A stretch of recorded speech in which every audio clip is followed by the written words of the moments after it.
Hello friends, पिछली video में मैंने आपको एक्यूट कोलेसिस्टाइटिस की pathogenesis, pathological changes, grossly features बताए थे। ये वीडियो उसी का ही कॉन्टिन्यूएशन है जिसमें हम आज शुरू करते हैं माइक्रोस्कोपिक चेंजेस। सबसे पहले तो माइक्रोस्कोपिक चेंजेस में सबसे मार्क हमें मिलते हैं पैथोलॉजिकल चेंजेस माइक्रोस्कोपिक फीचर में, यानी कि नाम से ही बिल्कुल क्लियर है, जैसा कि कोलेसिस्टाइटिस है, किसी की भी पीछे अगर आइटिस वर्ड लग जाता है that means that is related with the inflammation. तो यानी कि इन्फ्लामेशन के जितने भी साइंस होते हैं, जो 5 साइंस होते हैं कार्डिनल साइन, यानी कि रूबर, ट्यूमर, कैलर, डोलर, फंक्शुअलिज़ा, ये पांचों के पांचों हमें कोलेसिस्टाइटिस में मिलते हैं, जिसमें सबसे मार्क रहता है ओडिमा। ओडिमा के अलावा वस्कुलर कंजेशन, रेडनेस मार्क मिलती है हमें, पेन मिलता है, टेंडरनेस रहती है राइट हाइपोकॉन्ड्रियक रीजन पे, और फंक्शुअलिज़ा तो ऑब्वियसली होता ही है, और उसके अलावा स्वेलिंग भी रहती है ड्यू टू एडिमा।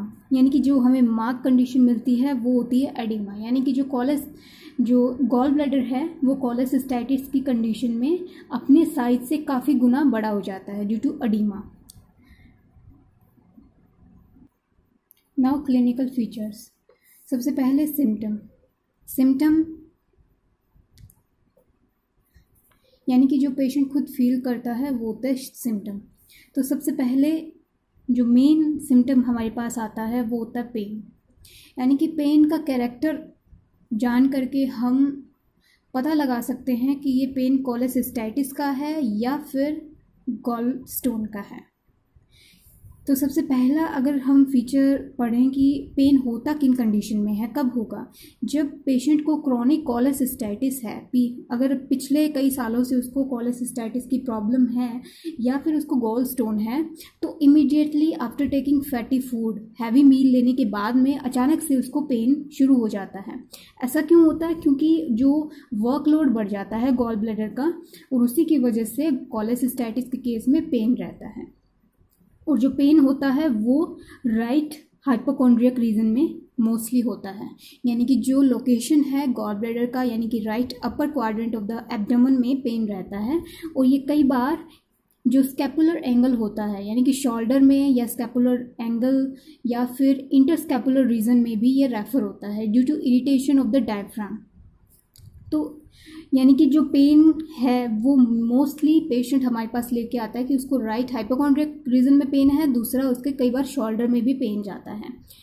देन उसके बाद में आता है कि एक चीज़ मैंने आपको बोली कि हम इसको डिस्टिंग्विश कर सकते हैं गॉल स्टोन से, कि क्या ये पेन कोलेसिस्टाइटिस का है या फिर गॉल स्टोन का है। वो इस तरह से कि जो कोलेसिस्टाइटिस का पेन होता है वो कुछ दिनों के लिए ठहरता है, यानी कि पिछले पेशेंट लेके आता है कि डॉक्टर साहब मेरे को 3 से 4 दिनों से पेन है या पिछले 1 हफ्ते से पेन है, लेकिन गॉल स्टोन में ऐसा होता है कि सीवियर पेन होता है और होता कुछ घंटे का है, कुछ ही घंटों तक वो ठहरता है। जबकि कोलेसिस्टाइटिस में पेन जो होता है वो काफ़ी दिनों तक रुकता है। दोनों में पेन का सिवियरिटी होता है, दोनों में पेन काफ़ी ज़्यादा होता है, पेशेंट उसको बियर नहीं कर सकता है, पेन को बिल्कुल सहन नहीं कर सकता है, टॉलरेंस जो पावर होती है वो बिल्कुल कम होती है। लेकिन जो गॉल स्टोन का पेन होता है वो कुछ ही घंटों के लिए ठहरता है, जबकि कोलेसिस्टाइटिस का पेन काफ़ी दिनों तक रहता है। इसी के साथ हमें दूसरा सिम्टम मिल जाता है अबाउट 70% केसेस में, वो है नोजिया प्लस वॉमिटिंग। ये एक तरह से रिफ्लेक्स फिनोमेना है कि जब गॉल ब्लैडर का अंदर का प्रेशर बढ़ जाता है due to congestion, due to oedema, तो उसी की वजह से जो प्रेशर बढ़ने की वजह से एक रिफ्लेक्स होता है, उसी की वजह से नोजिया वॉमिटिंग रहता है। और इसी के कारण कई बार पेशेंट कोलेसिस्टाइटिस का या गॉल स्टोन का पेशेंट जो होता है वो कई बार वॉमिटिंग को इंड्यूस करवाता है खुद से, ताकि उसको थोड़ा रिलीफ मिल सके। ये हमारे पास 2 मेन सिम्टम होते हैं जो कि मोस्टली केसेस के अंदर प्रेजेंट होते हैं, और पेन तो होता ही होता है ऑलमोस्ट। देन एक चीज़ मैंने आपको बताई कि पेन होता किस कंडीशन में, कि जब पेशेंट फैटी फूड ले लेता है। दूसरा ये, अगर हम पैथोलॉजिकली बात करें तो ऐसा क्यों होता है, क्योंकि जब स्ट्रेचिंग होती है गॉल ब्लैडर का, सबसे पहले स्ट्रेचिंग होती है ड्यू टू इन्फ्लामेशन की वजह से। देन जब इन्फ्लामेशन हो जाता है, उसका साइज इंक्रीज हो जाता है, तो वो सराउंडिंग स्ट्रक्चर पे प्रेशर डालता है, यानी कि जो पेरिटोनियम है सराउंडिंग में, तो उसकी जो सेंसिटिविटी की वजह से पेन होता है पेशेंट को। ये हो गए हमारे सिम्टम। इसके बाद आते हैं साइन यानी कि जो खुद डॉक्टर ऑब्जर्व करता है। साइंस में सबसे पहली चीज़ है फीवर। कहीं भी अगर इन्फेक्शन होता है, बॉडी में इन्फ्लामेशन हो रहा होता है, तो यानी कि एक जो साइन है हीट इन्फ्लामेशन का, वो प्रेजेंट होता है in the form of fever, pyrexia. तो पायरेक्सिया मोस्टली उन पेशेंट में हमें नहीं मिलता है जो patients non steroidal anti inflammatory drugs लेते हैं, क्योंकि जो ये ड्रग्स होती है ये इन्फ्लामेशन को रोकती है। यानी कि ये फीवर भी नहीं आने देती है। तो इसीलिए जो patients non steroidal anti inflammatory drugs लेते हैं, उन पेशेंट में हमें पायरेक्सिया नहीं मिलता है। दूसरा साइन है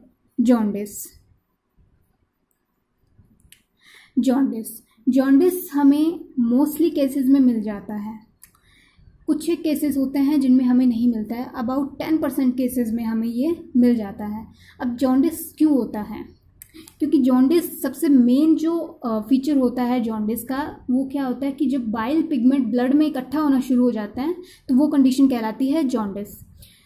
तो ये बाइल पिगमेंट सर्कुलेशन में आते कहाँ से है, जब गॉल ब्लैडर की वॉल यानी कि म्यूकोजा डैमेज हो जाती है ड्यू टू इन्फ्लामेटरी रिएक्शन, तो वहाँ से जो बाइल पिगमेंट है वो रिलीज हो जाता है इनटू सर्कुलेशन।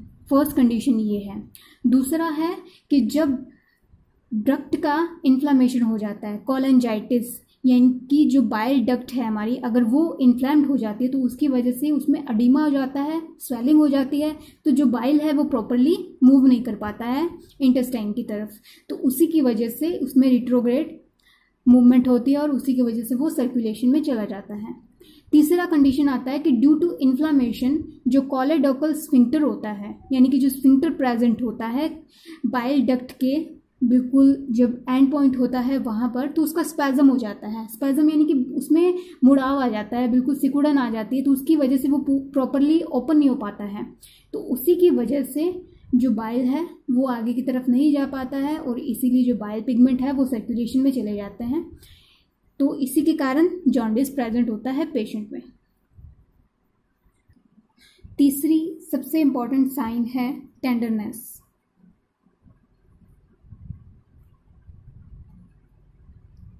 टेंडरनेस क्या होती है कि जब किसी भी पार्ट को टच किया जाता है बॉडी के, तो अगर वो पार्ट सेंसिटिव है, अगर उस पार्ट में कोई प्रॉब्लम है, तो हाथ लगाने पर, टचिंग पे अगर वो पेन करता है तो वो होता है टेंडरनेस। पेन एक ऐसा कैरेक्टर है कि विदाउट टचिंग कोई भी चीज़ उस पर कॉन्टैक्ट में नहीं आ रही है, कोई भी कपड़ा, कोई भी हाथ या कुछ भी चीज़ हम कॉन्टैक्ट में नहीं लेके आ रहे हैं, लेकिन कॉन्टिन्यूसली वहाँ पर पेन हो रहा है, तो वो होता है ओनली पेन।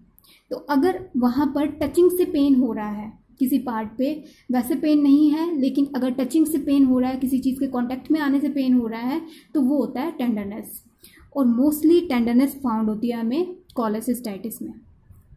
ये किसी के साथ में बहुत इंपॉर्टेंट कैरेक्टर होता है, दैट इज़ द रिजिडिटी। ये क्या होता है, रिजिड, किसी भी चीज़ का सख्त हो जाना। तो जो राइट हाइपोकॉन्ड्रिक की जो स्किन होती है, जो वॉल होती है एब्डोमिनल वॉल, वो पूरी की पूरी, कई बार तो पूरा का पूरा एब्डोमेन इतना ज़्यादा टेंडर हो जाता है, इतना ज़्यादा रिजिड हो जाता है कि वो बिल्कुल जैसे जब हम एब्डोमेन को टच करते हैं, उसके पार्ट को टच करते हैं कोलेसिस्टाइटिस में, तो वो हमें बिल्कुल रिजिड नज़र आता है, रिजिड फील होता है हमें। ऐसा इसलिए क्योंकि पेशेंट को काफ़ी ज़्यादा पेन हो रहा होता है और उसी की वजह से वो जो एब्डोमिनल वॉल होती है वो रिजिड हो जाती है ये। और दूसरा एक होता है रीबाउंड टेंडरनेस। ये दो कैरेक्टर हमें किन कंडीशन में मिलते हैं, जब पेरिटोनाइटिस हो जाता है। पेरिटोनाइटिस यानी कि इन्फ्लामेशन ऑफ द पेरिटोनियम, ये कब होता है कि जब अगर कोलेसिस्टाइटिस में इन्फ्लामेशन ऑफ गॉल ब्लैडर अगर बाहर कहीं स्प्रेड हो रहा है, गॉल ब्लैडर के बाहर भी, तो उस कंडीशन में पेरिटोनाइटिस हो जाता है। और ये जो 3 कैरेक्टर है ये मोस्टली फाउंड होते हैं हमें पेरिटोनाइटिस में। अगर ये तीनों के तीनों कैरेक्टर प्रेजेंट है तो हम सोच सकते हैं कि जो गॉल ब्लैडर का कोलेसिस्टाइटिस है वो कॉम्प्लिकेट हो रहा है। उसके बाद में आता है टेंडरनेस में हमें 2 साइन बहुत इंपॉर्टेंटली मिलते हैं। First is the Murphy sign.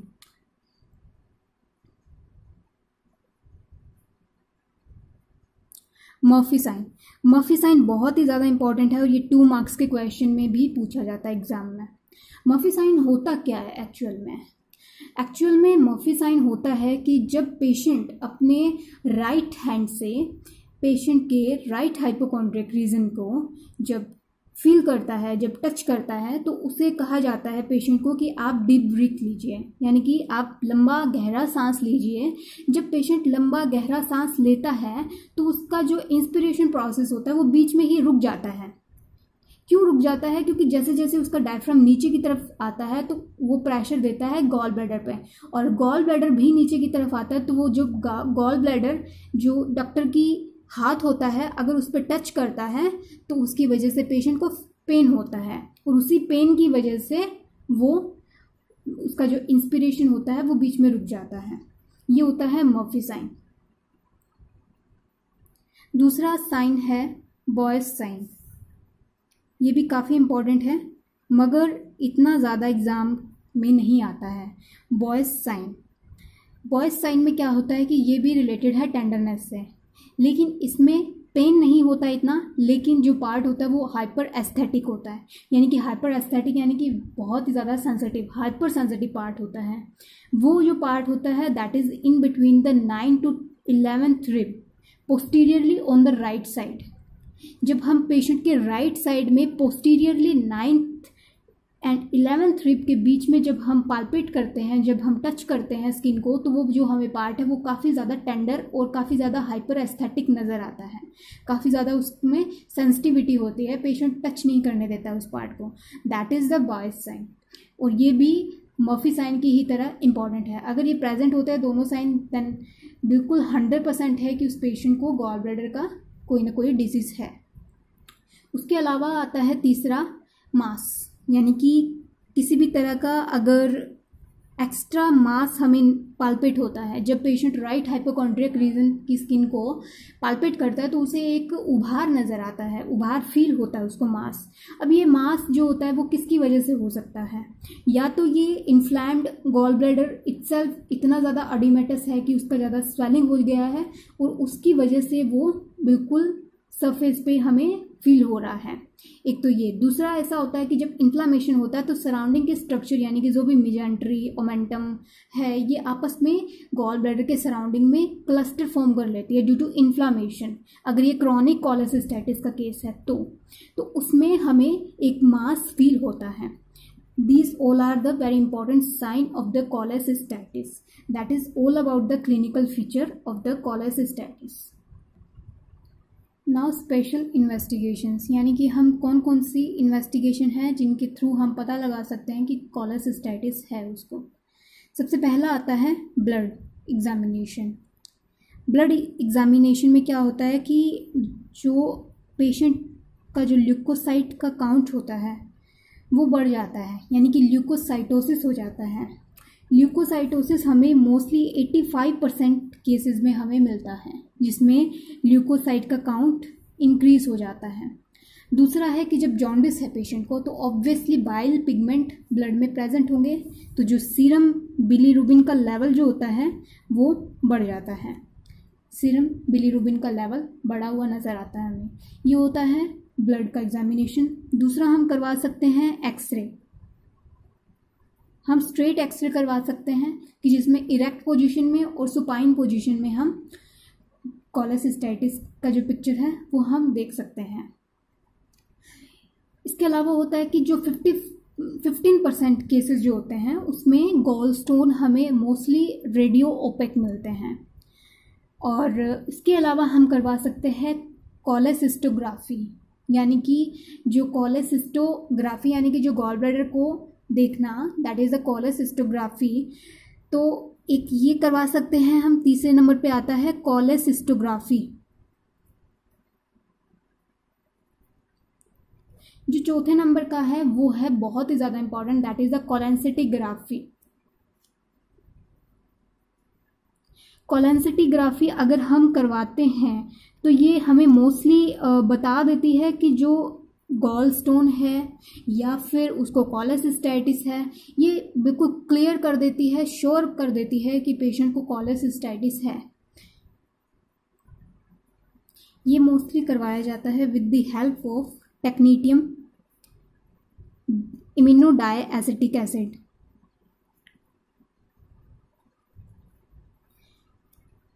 टेक्नीटियम iminodiacetic acid की हेल्प से ये करवाया जाता है, जिसमें कॉन्ट्रास्ट मीडियम को इंट्रावीनसली ब्लड में इंजेक्ट किया जाता है पेशेंट के, और ये जो कॉन्ट्रास्ट मीडियम होता है ये लीवर के थ्रू एक्सक्रीट आउट होता है इनटू इंटेस्टाइन। तो यानी कि जब जब ये जहाँ जहाँ भी ये कॉन्ट्रास्ट मीडियम मूव करता है through liver into the bile duct, तो ये जहाँ जहाँ पर ये मूव करता है वो पिक्चर हमें नज़र आती है। तो मोस्टली कोलेसिस्टाइटिस के केस में हमें गॉल ब्लैडर नज़र नहीं आता है। ऐसा क्यों? क्योंकि जो गॉल ब्लैडर का जो नेक पोर्शन होता है, जो आउटलेट होता है, वो बिल्कुल ही ऑब्स्ट्रक्टेड हो चुका होता है due to inflammation, due to oedema, और उसी की वजह से ये कॉन्ट्रास्ट मीडियम उसमें जा नहीं पाता है गॉल ब्लैडर में, तो इसलिए हमें गॉल ब्लैडर नज़र ही नहीं आता है। तो इसलिए जहाँ से जो भी स्ट्रक्चर हमें नज़र नहीं आ रही है, दैट मीन्स उसके नीचे या वहाँ पर ऑब्स्ट्रक्शन है। तो हम पता लगा सकते हैं कि या तो उसको गॉल स्टोन है या फिर उसको कोलेसिस्टाइटिस है। This is the only specific investigation for acute cholecystitis, that's why it's very important. And then last one is the ultrasonography. And ultrasonography जो है वो काफ़ी बार करवानी चाहिए एक्यूट कोलेसिस्टाइटिस में, बिकॉज इसमें क्या होता है कि अगर किसी पेशेंट को एक्यूट कोलेसिस्टाइटिस है तो उसमें बहुत ही ज़्यादा चांसेस रहते हैं कि उसको गॉल स्टोन हो सकता है। तो इसीलिए गॉल स्टोन को टाइमली रूल आउट करने के लिए हमें बार बार अल्ट्रासोनोग्राफी करवानी चाहिए। So last investigation is the ultrasonography.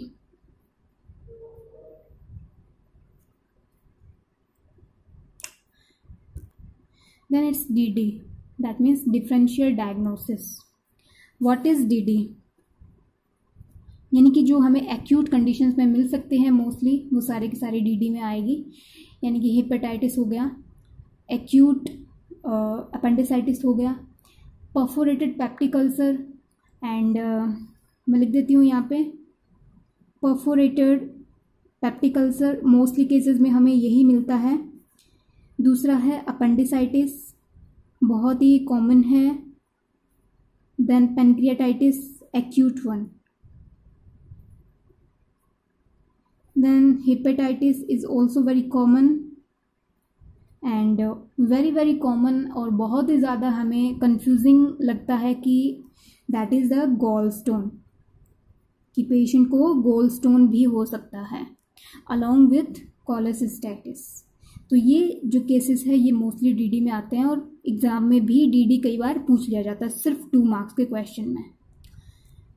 इसके बाद में आता है इट्स कॉम्प्लिकेशन। कॉम्प्लिकेशन मैं आपको पीछे बता चुकी हूँ ग्रॉस फीचर में, यानी कि जो जब ये परफोरेट हो जाता है तो पेरिटोनाइटिस कर देता है। मैं दोबारा से रिवाइज करूँ तो देन अगर पेरिकोलेसिस्टिक एब्सेस भी फॉर्म कर देता है, क्योंकि जो एब्सेस होता है अंदर का जो पस फॉर्मेशन होता है गॉल ब्लैडर का वो बाहर आता है, तो देन एब्सेस फॉर्म करता है surrounding to the gall bladder, that is the pericholecystic abscess.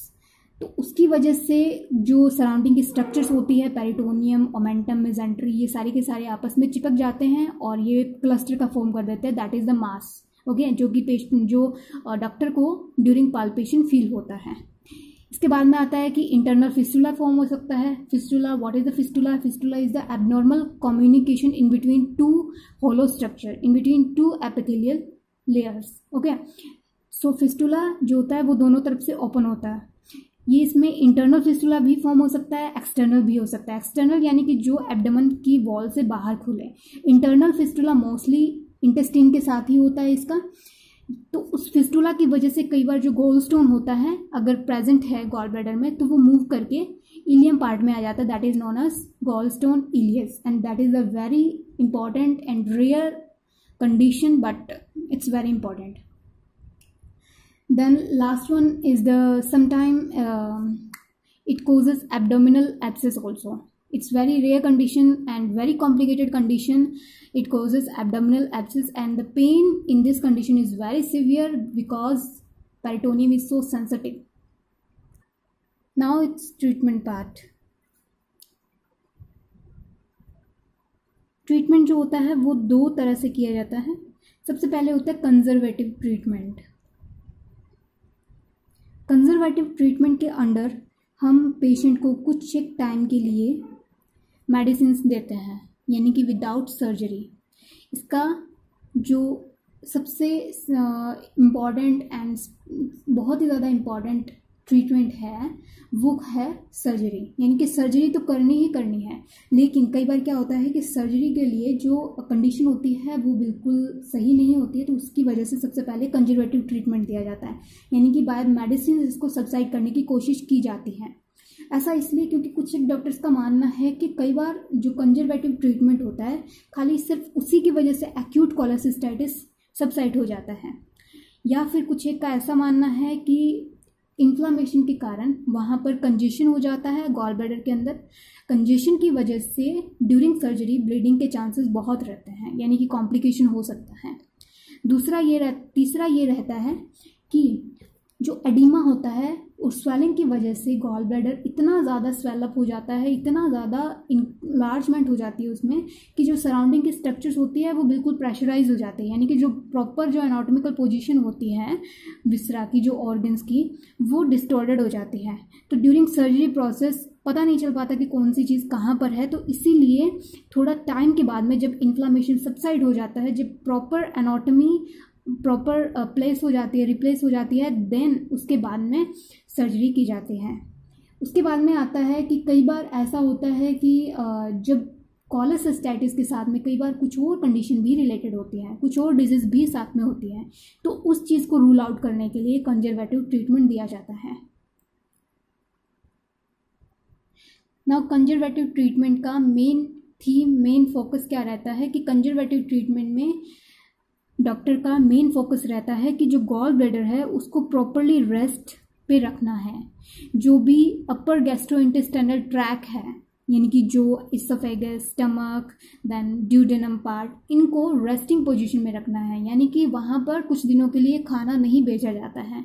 ठीक है, खाना नहीं दिया जाता है पेशेंट को, तो उसकी वजह से जो गॉल ब्लैडर है वो प्रॉपर रेस्टिंग कंडीशन में जाता है, जिसकी वजह से इन्फ्लामेशन सबसाइड होता है.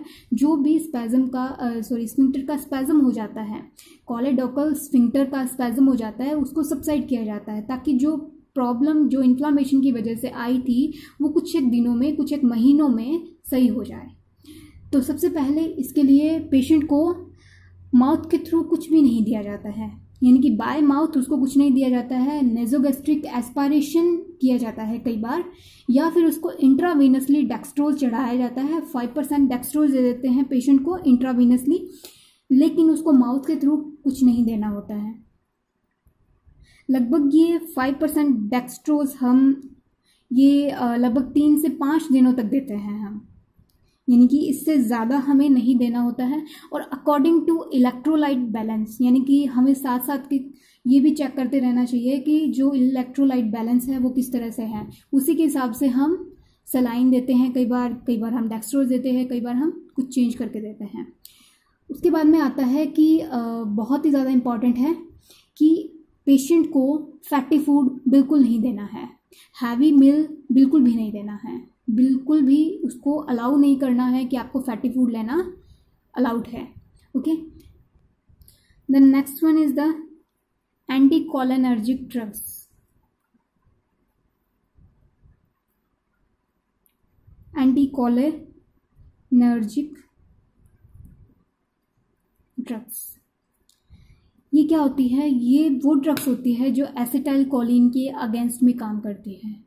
एसिटाइल कोलिन यानी कि जो पैरासिम्पैथेटिक नर्वस सिस्टम से रिलेटेड होता है, तो उसकी वजह से जो सिक्रीशंस होते हैं, पैनक्रियाटिक सिक्रीशन, गैस्ट्रिक सिक्रीशन, ये उनको कम कर देती है ये ड्रग्स. और साथ ही साथ जो स्फिंक्टर ऑफ ओडाई होता है, या फिर हम बोल सकते हैं कॉलेडोकल स्फिंक्टर, जो कि स्पैज्म हो चुका होता है उसको भी रिलैक्स करने का काम करती है। तो यानी कि अगर सिक्रीशन ही नहीं आ रहे हैं प्रॉपर, तो उसका जो अपर गैस्ट्रोइंटेस्टाइनल ट्रैक होता है वो बिल्कुल रेस्टिंग फेज में चला जाता है कुछ एक दिनों के लिए। तो ये बहुत ही ज़्यादा फेवरेबल कंडीशन होती है। उसके बाद में पेशेंट के पेन की कंडीशन को रिलीव करने के लिए हम कुछ एक एनाल्जेसिक्स भी प्रेस्क्राइब करते हैं। एनाल्जेसिक्स में हम मोस्टली अवॉइड करते हैं मॉर्फिन प्लस पैथेडिन। मॉर्फिन एंड पैथेडिन ये दो ऐसे ड्रग्स हैं जिनको हम मोस्टली अवॉइड करते हैं। लाइक आपने सुना होगा या कहीं पर भी पढ़ा होगा कि मॉर्फिन को हम डिस्मेनोरिया के केसेस में नहीं देते हैं, कभी नहीं देते हैं, क्योंकि ये जो दोनों ड्रग होती है ये एक तरह से डिपेंडेंसी क्रिएट करती है। यानी कि पेशेंट उन पर इतना ज़्यादा डिपेंड हो जाता है, क्योंकि ये इमीडिएटली रिलीफ लाती है पेशेंट में, तो इसलिए पेशेंट उन पर डिपेंड हो जाता है। और डिपेंडेंसी एलोपैथिक ड्रग्स पे बिल्कुल हार्मफुल ही होती है, तो उसी के लिए हम ये दोनों ड्रग्स को अलाउड नहीं करते हैं। इसी के अलावा एक और थ्योरी है पीछे कि इनको क्यों नहीं दिया जाता है। ये दोनों ड्रग्स जो स्फिंक्टर ऑफ ओडाई होता है उसको स्पैज्म करती है उसका, यानी कि एक तो ऑलरेडी स्पैस्टिक है वो, दूसरा हम ड्रग्स दे करके उसको और ज़्यादा कॉम्प्लिकेट कर सकते हैं, तो इसीलिए हम ये ड्रग्स नहीं देते हैं। हालांकि जो पैथेडिन होती है वो जीआईटी की जो मसल्स होती हैं उनको रिलैक्स करती है, यानी कि जो गैस्ट्रोइंटेस्टाइनल ट्रैक की स्मूथ मसल्स होती है उन पर रिलैक्सिंग का काम करती है ये, मगर जो स्फिंक्टर की जो मसल्स होती है उनको कॉन्स्ट्रिक्ट कर देती है, उनका कॉन्ट्रैक्शन करवाती है, स्पैज्म करवाती है, इसीलिए हम ये दोनों ड्रग्स नहीं देते हैं। इसके अलावा हम देते हैं डेमोरोल।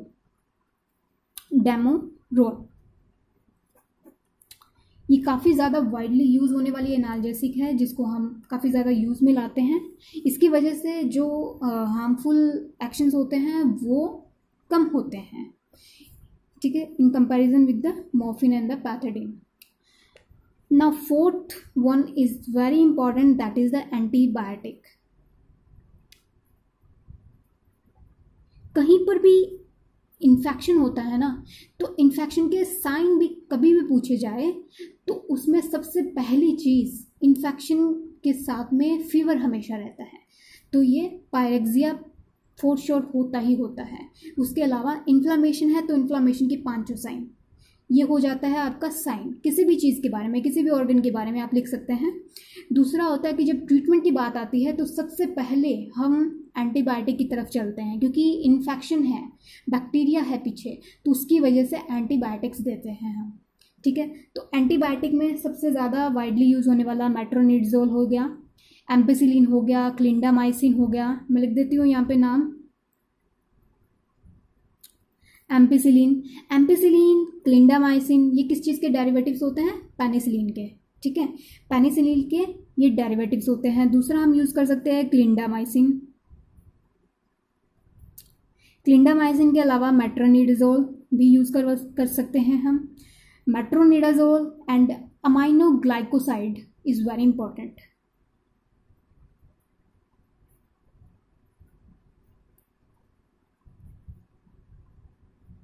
Metronidazole and the aminoglycoside, these two drugs are very very important, widely use होने वाली ड्रग्स हैं in case of abdominal colic. किसी भी तरह का पेन हो सबसे ज़्यादा प्रेस्क्राइब किया जाता है मेट्रोनिडाज़ोल को। देन उसके अलावा हम दे सकते हैं क्लोराम्फेनिकोल। क्लोराम्फेनिकोल जो होता है वो कोलेसिस्टेटिस में 100% दिया जाता है अलॉन्ग विद मेट्रोनिडाज़ोल।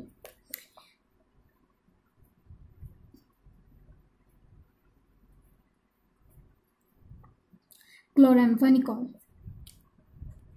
इसके बाद आता है कि कंजर्वेटिव ट्रीटमेंट को हमें कब रोक देना चाहिए, कि जब हमारा कंजर्वेटिव ट्रीटमेंट कंटिन्यू है 3-4 दिनों से या पिछले 1 हफ्ते से पेशेंट को कंजर्वेटिव ट्रीटमेंट पे रखा गया है, तो अचानक हमें किन कंडीशन में रोकना पड़ सकता है, कि जब उसकी कंडीशन बिल्कुल सीवियर हो रही हो, उसकी कंडीशन अंडर कंट्रोल नहीं है, यानी कि जो मास हमें मिल रहा था, जो उसका साइज था गॉल ब्लैडर का, वो दिन प्रतिदिन उसका बढ़ता जा रहा है, और उसके साथ साथ अगर जो टेंडरनेस है, पेन है, वो बढ़ गई है, अलोंग पूरे अब्डोमेन में चली गई है, तो उसकी वजह से हमें सबसे दिमाग में एक पॉइंट आता है कि वो होता है पेरिटोनाइटिस। क्या उसको होल पेरिटोनियम का इन्फ्लामेशन तो नहीं हो गया है, उसकी वजह से जो एब्डोमिनल टेंडरनेस है वो बढ़ जाती है, होल एब्डोमेन पर रहती है। तो ये इस कंडीशन को एक्सक्लूड करने के लिए हमें इमीडिएटली उसका सर्जरी करना पड़ता है। देन थर्ड कंडीशन में हम बात कर सकते हैं कि कंजर्वेटिव ट्रीटमेंट को हमें किन कंडीशंस में देना ही नहीं चाहिए, कि इमीडिएटली हमारे पास में पेशेंट आता है और इमीडिएटली हम उसका सर्जरी कर देते हैं। ये किन कंडीशन में होता है कि जैसे डीडी मैंने आपको बताया था। डीडी में क्या होता है कि डीडी में जो फर्स्ट कंडीशन थी perforated peptic ulcer. Perforated peptic ulcer में क्या होता है कि अगर कोई भी चीज़ एब्डोमेन में या कहीं पर भी गैंग्रीनस स्ट्रक्चर है, कोई भी पस अगर फट जाता है, अगर वो परफोरेट हो जाता है, तो उसके जो कंटेंट अगर पेरिटोनियम में रिलीज होते हैं तो वो पेरिटोनाइटिस करता है, और पेरिटोनाइटिस की वजह से सेप्टिसीमिया हो सकता है, देन सेप्टिक शॉक, और उसकी वजह से अल्टीमेटली डेथ भी हो सकती है पेशेंट की। तो इसी चीज़ को रोकने के लिए हम अगर डाउटफुल है कि पेशेंट को कोलेसिस्टाइटिस है या नहीं है, तो उस कंडीशन में इमीडिएटली हमें लेप्रोस्कोपिक सर्जरी करनी पड़ती है। तो सबसे पहला केस हमें डीडी में आता है, that is the perforated peptic ulcer, and second one is the appendicitis भी हो सकता है पेशेंट को। एक होता है कि टाइफॉइड कोलेसिस्टाइटिस। इसमें क्या होता है कि टाइफॉइड कोलेसिस्टाइटिस में कि जो परफोरेशन के चांसेस होते हैं वो बहुत ज़्यादा होते हैं, कि टाइफॉइड कोलेसिस्टाइटिस में कोलेसिस्टाइटिस वेट नहीं करता है काफ़ी दिनों तक, वो इमीडिएटली फट जाता है। इमीडिएटली उसमें फ्रीक्वेंसी होती है कि वो काफ़ी बार फट सकता है। तो अगर कोई भी चीज़ फट जाती है then it causes inflammation in the surrounding structure, and that is a very critical condition. Now कौन कौन से सर्जरीज की जाती है? सबसे पहले आता है कोलेसिस्टेक्टोमी।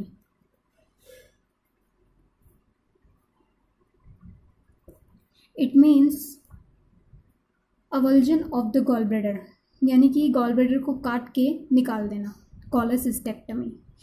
कोलेसिस्टेक्टोमी में जब हम गॉल ब्लैडर का सर्जरी करते हैं तो उसमें कुछ इंस्ट्रक्शंस होते हैं जो कि बहुत ही ज़्यादा फॉलो करने चाहिए। हमें पता है कि इन्फ्लामेशन हो रखा है, सराउंडिंग में भी इन्फ्लामेशन हो रखा है, यानी कि पेरिकोलेसिस्टिक एब्सेस है या पेरिटोनाइटिस हो गया है, ओमेंटम आपस में चिपक गई हैं, क्लस्टर फॉर्म हो चुका है, तो उस कंडीशन में गॉल ब्लैडर को सराउंडिंग स्ट्रक्चर से सेपरेटली बाहर निकालना बहुत ही मुश्किल होता है। तो उस कंडीशन में जो बाइल डक्ट है उसको प्रॉपरली सेपरेट करना चाहिए, प्रॉपरली उसको ध्यान रखना चाहिए, उसको under instruction, under proper physicians के अंडर में उसका सर्जरी होना चाहिए। Now second one is the cholecystostomy. Cholecystostomy में हम जो भी गॉल ब्लैडर की कंटेंट होता है, इनकी अगर उसमें गॉल स्टोन है, अगर उसमें पस बन गया है तो उसको ड्रेन किया जाता है बाय द इंसिजन। हम फंडस में इंसिजन देते हैं गॉल ब्लैडर के, और वहाँ से हम इवैक्यूएट कर लेते हैं जितने भी उसके कंटेंट होते हैं गॉल ब्लैडर के। अगर वो पस है, अगर छोटी छोटी स्टोन्स है तो उसको इवैक्यूएट कर लिया जाता है।